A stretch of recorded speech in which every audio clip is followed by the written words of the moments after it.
An abandoned stone city, and a mysterious monument perched seemingly at the top of the world. A BYU team makes the daily trek up 800 steps on a mission to preserve a Jordanian treasure. It's very touching to think that people actually carved that facade on the rock 2,000 years ago, and it's still there for us to see. But could ancient Nabatean technologies used here on the Adair Plateau help to solve modern-day problems? I'm just dumbfounded with what Nabatean architects and engineers were able to accomplish. They teach us something new every day.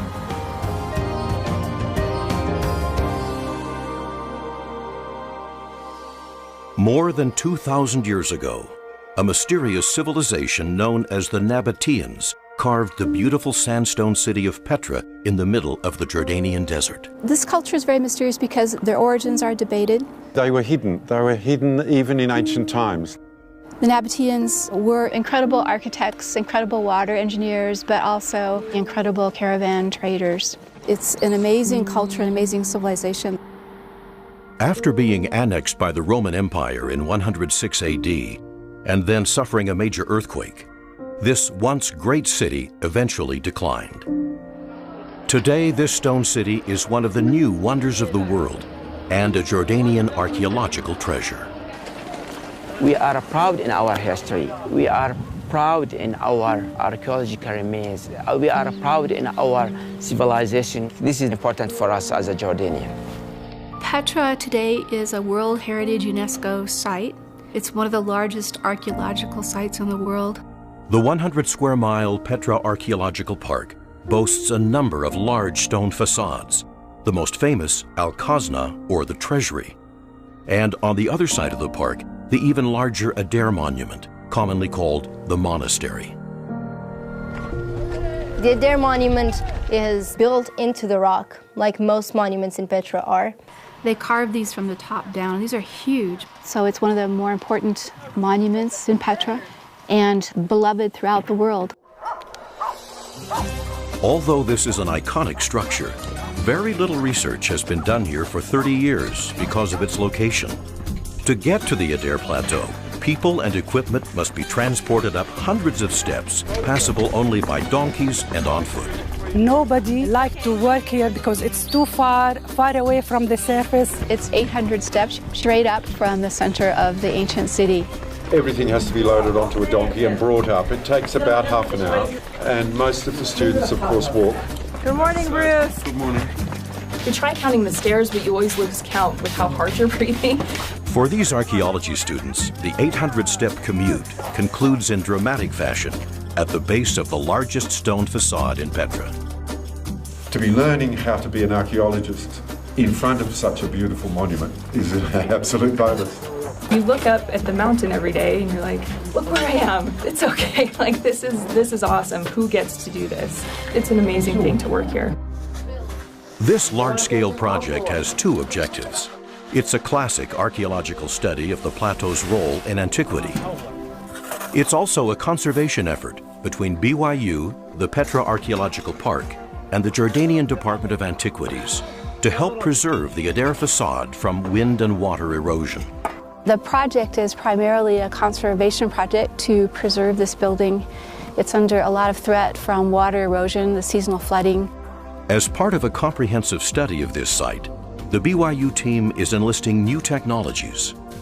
High-resolution scans of the facade document its current condition and help guide the conservation effort. And for the first time, Adair was photographed from the air using a scientific-grade unmanned aerial vehicle. This UAV has an onboard computer. It uses GPS technology. So it's flying a very specific flight paths and collecting data in a very precise way. We were lucky to work with Pix4D. Their software allows us to create these 3D models. It just provides us a way to visualize that terrain in a way that you can't do from a flat topographic map. We were seeing things from that flight that we just couldn't see from the ground. What that did was allow us to see all of the different archaeological features in relationship to each other And you can see how things are interconnected. You have water channels and cisterns and buildings all interrelated with each other. This area where we have all these tombs along here. It just brings it all to life, and it helps us as scientists to see how everything is interconnected. We've discovered there's a lot more up on the Deir Plateau than ever was thought. The UAV images, combined with traditional surveying, reveal more than 300 archaeological features on the Deir Plateau. The team is currently working on 3 different excavation sites here. Clearly visible in these new images is this mysterious Great Circle, which may have been a ceremonial pool and also part of the water collection system. Today we're working on the inner ring of the Great Circle. We discovered that it's actually a gigantic 60-meter diameter pool. Its probable purpose was to control the water erosion. The Nabatean water control systems here are incredibly sophisticated, and we hope to learn more about how they manage water. We're hoping that by clearing these systems and understanding their various components, that we can resurrect them, protecting the monument, but also everything else that's on this plateau. The Great Circle and other structures on the plateau are all connected. If these Nabatean systems can function again, they can be used to help channel water away from the facade. As you can see, the erosion is very severe up above the doorway lintel itself. Water is coming over the top during the rainy season. You can see how the stone looks like it's just melting and being eroded away. There is no any drainage system. As you see, it's an open plaza. If we know how to deal with the flash flood and we can protect the facade, that will be great for us. Some people think that if you're in a desert, there isn't any water. The wind and the rain are unforgiving up here especially. We had a massive 100-year deluge last year when we were out here that closed down the park. This is the flash flood. But the time that they have flash flooding from excess rain, they'll have huge deluges of rain. When it comes all at once, which is the big problem with erosion. I mean, if it was coming gradually, you can deal with that. But when it's flash floods, you need major control systems in order to harness that water. Because of its unprotected location facing the storms from Wadi Araba, the Deir facade is deteriorating from wind, sandstorms, and water erosion. We're standing in front of one of the major side channels that brought water erosion over the top of the facade. These are now blocked and they need to be cleaned out and restored so that the water doesn't pool here. Water coming over the front is creating this crystallization that you're seeing on the wall. This is salt crystallization. And this is pushing and sloughing off the patina, or the outer rock of the facade along the columns. This is being further enhanced by the dust storms that swirl in this corner because there's no longer a protective Nabatean wall to keep that wind off the facade. This sand blasts and further opens up the patina on the columns and the facade itself.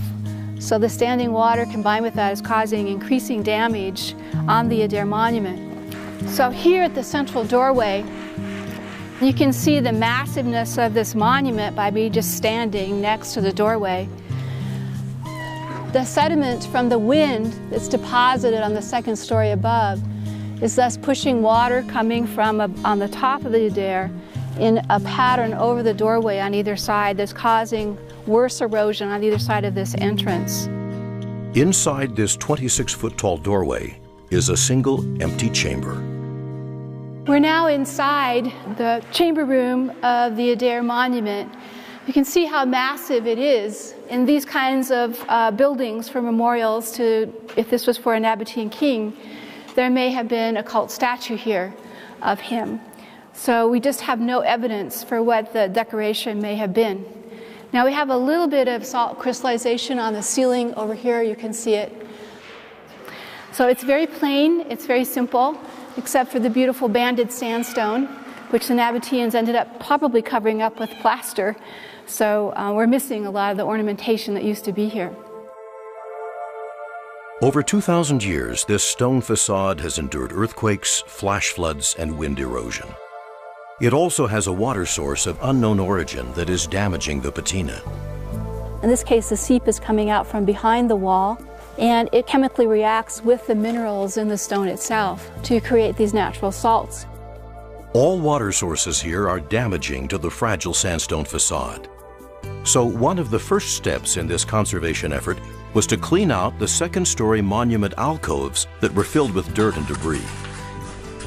Geologists from BYU and from Charles University in the Czech Republic rappelled down to complete the dangerous task. As far as we know, it has not been cleared in maybe 2,000 years. As the debris piles up, it then shifts the water erosion over the front, so that we're getting a lot of damage that's being done on the lower facade.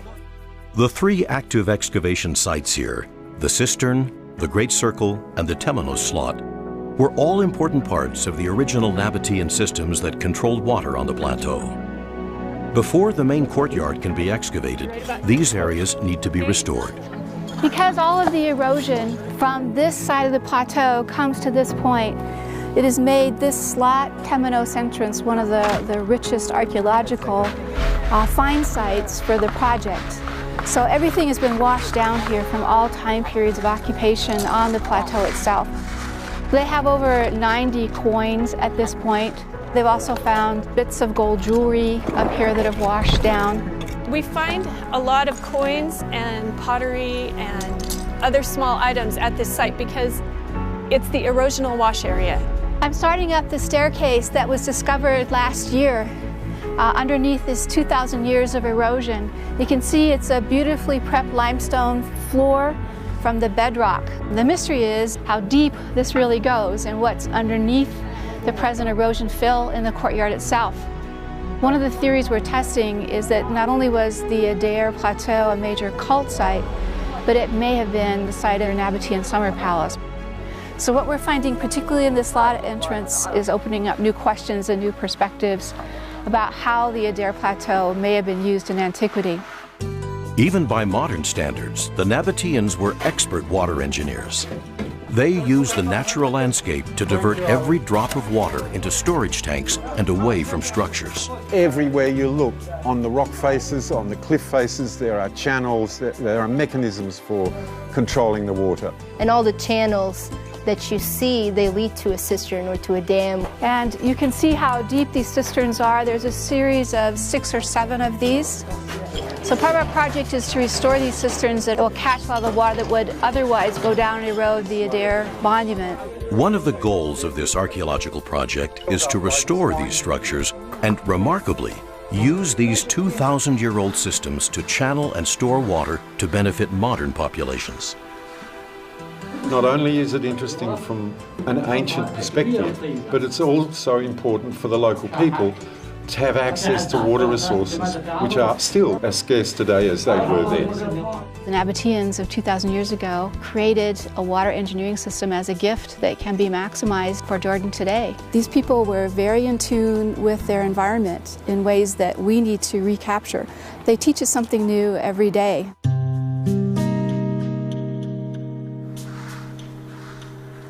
From learning about ancient civilizations in the shadow of an archaeological treasure, to interacting every day with modern-day Jordanians. For BYU students, the Deir Monument Project provides valuable experience and perspective. This isn't a museum where things just go to sit. This is a living, breathing site.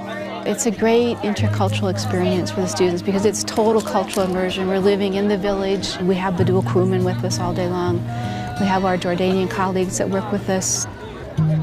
I just feel really fortunate that I'm allowed to work here among these people that are so great to us.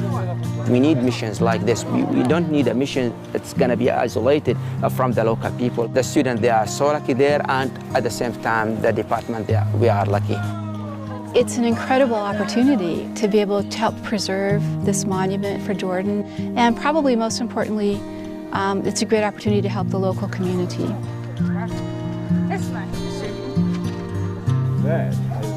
I feel something when I'm here. I love it here, and I want my children to see it. That's one of my greatest dreams, is bringing my family up those stairs much slower and having them go around the corner and see it and know that that's important to me and have it be important to them. But it can't be that way if it doesn't survive.